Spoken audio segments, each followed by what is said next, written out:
we see, don't we, all that we experience is understandable as a spectrum of vibrations. There are different kinds of spectra. There's the spectrum of light, there's the spectrum of sound. We can also think of spectra of smells, of tactile feelings, of emotions, and so on, all down the line. We are, as it were, living in the midst of a woven tapestry of many dimensions, in which the warps and the woofs are all these different spectra of various kinds of vibrations. And as on the loom, the warp crosses the woof, and if you didn't have one, you wouldn't have the other. It takes two to reveal the pattern. So see yourselves as patterns in a weaving system. You wouldn't be here if it weren't for the interlocking of all these different spectra of dimensions. So then, here they go, and these things are vibrating. Now, when it reaches a certain point, you say, oh, that's too much. When it reaches another point, you say, it's not enough. Why, there's nothing here. I don't feel a thing. No, I'm going to go to sleep. But on the other end, you say, no, you're going far enough. If you go any further, that's going to tear things apart. I can't withhold this tension, see?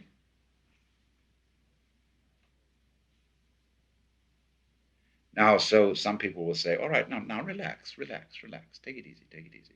But often you see the point is you can't do that.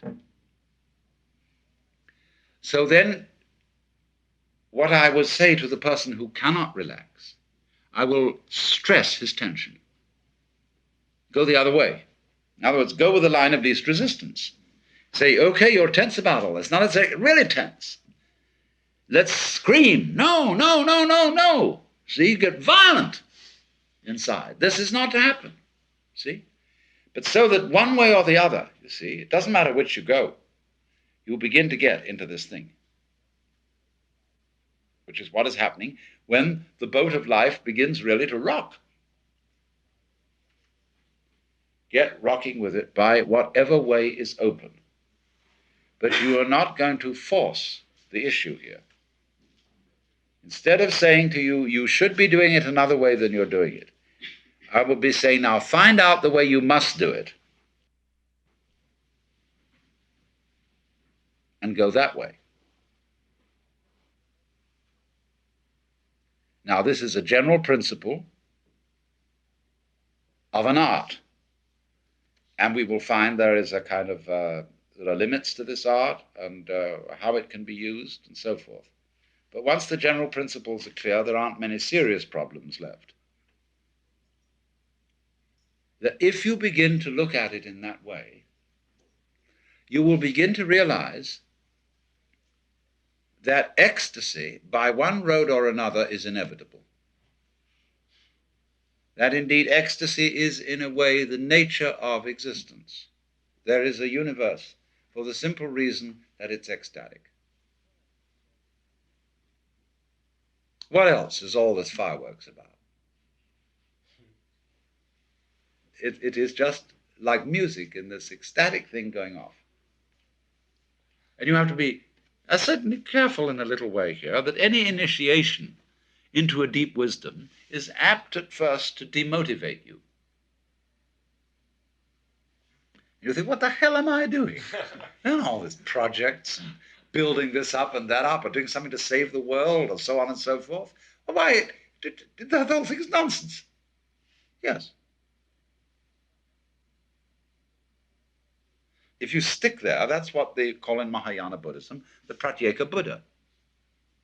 That means the private Buddha, as distinct from Bodhisattva, who comes back into everyday life, as they say, for the liberation of all other sentient beings. Because when you know that all this is all right anyway, and that the situation is inevitable ecstasy, I mean, you're going to get it one way or another. And you say, well, what was all the fuss about, you know? The fact remains that a lot of people just don't know that. and are really hating life, not knowing how to handle hate.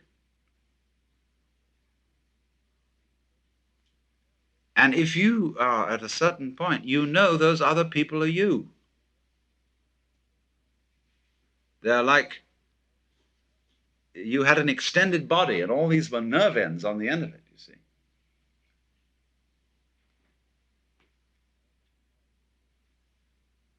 However, you know also that you can't really show them anything they don't already know and won't be able to show them anything else until they know it.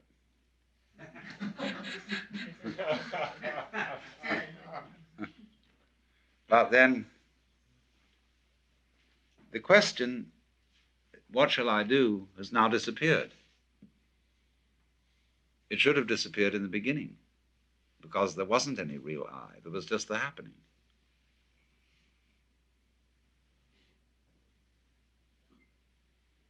And so that question brings us back again to the experience itself.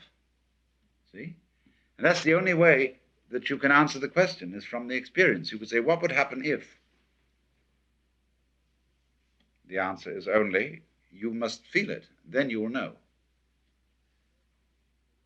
And the people who hear about this and say, well, wouldn't everybody become totally callous and impassive? How can you assure me that that wouldn't happen? I say, I can't. But you must get into this state. Then you will find out. There's just no you to get into it anyway.